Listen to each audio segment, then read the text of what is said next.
பணியாளர்கள் வந்து நம்பிக்கையாக மாநகராட்சியில் வரலாம்.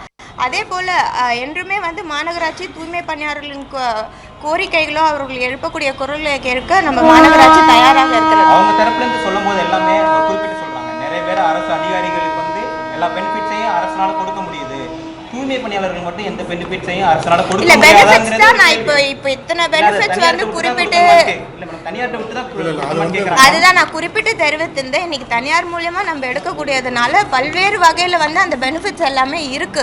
ஸோ நம்ம மாநகராட்சியோட ஒப்பந்த அடிப்படையில் தான் வந்து இதை நம்ம பணிகள் மேற்கொள்கிறோமே தவிர அட்லாஸ்ட் ஓனர்ஷிப் மாநகராட்சிக்குள்ள தான் இருக்கும். ராம்கிக்கு வந்து குறிப்பிட்ட காலங்கள் ஒப்பந்தம் பண்ணுறோம், அதுக்கப்புறம் தேவைன்னா அதை எக்ஸ்டெண்ட் பண்ணி தான் நம்ம பணிகள் வந்து மேற்கொள்ளும். அவங்களுக்கு அந்த அதே ஊதியம் தரப்படும்.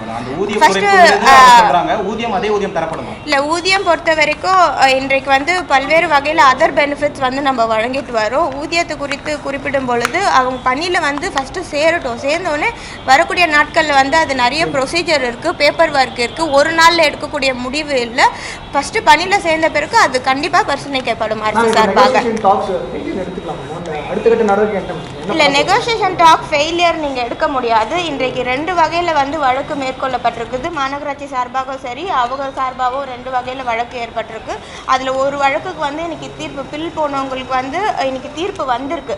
தீர்ப்பின்படி மாநகராட்சியோட வளாகத்தில் வந்து அவங்க வந்து தொடர்ந்து இதை கடைபிடிக்கக்கூடாதுன்றதை தெரிவித்திருக்கிறாங்க.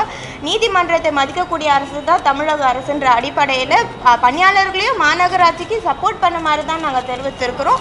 அதே போல் இன்னொரு தீர்ப்பு வந்து கோர்ட்டில் இருக்குது. வரக்கூடிய தீர்ப்பின் முடிவின் அடிப்படையில் வந்து வரக்கூடிய நாட்களில் வந்து இல்லை, நீதிமன்றத்தை மதிக்கக்கூடியது தான் தமிழக அரசுன்றதை மீண்டும் மீண்டும் தெரிவிக்கிறேன். ஊதியத்திற்கு மாநகராட்சி உத்தரவாதம் அளிக்குமா? அடுத்த கட்ட நிறைய இல்ல, இப்ப நீதி அதுவும் வந்து வழக்குல இருக்கிறது. அதுக்கான தீர்ப்பு வந்த பிறகு தீர்ப்பின் அடிப்படையில் வந்து மாநகராட்சி செயல்படுன்றது தெரிவித்துக்கிறேன்.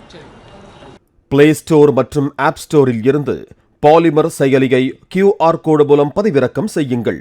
செய்திகளை உடனுக்குடன் பெறுங்கள்.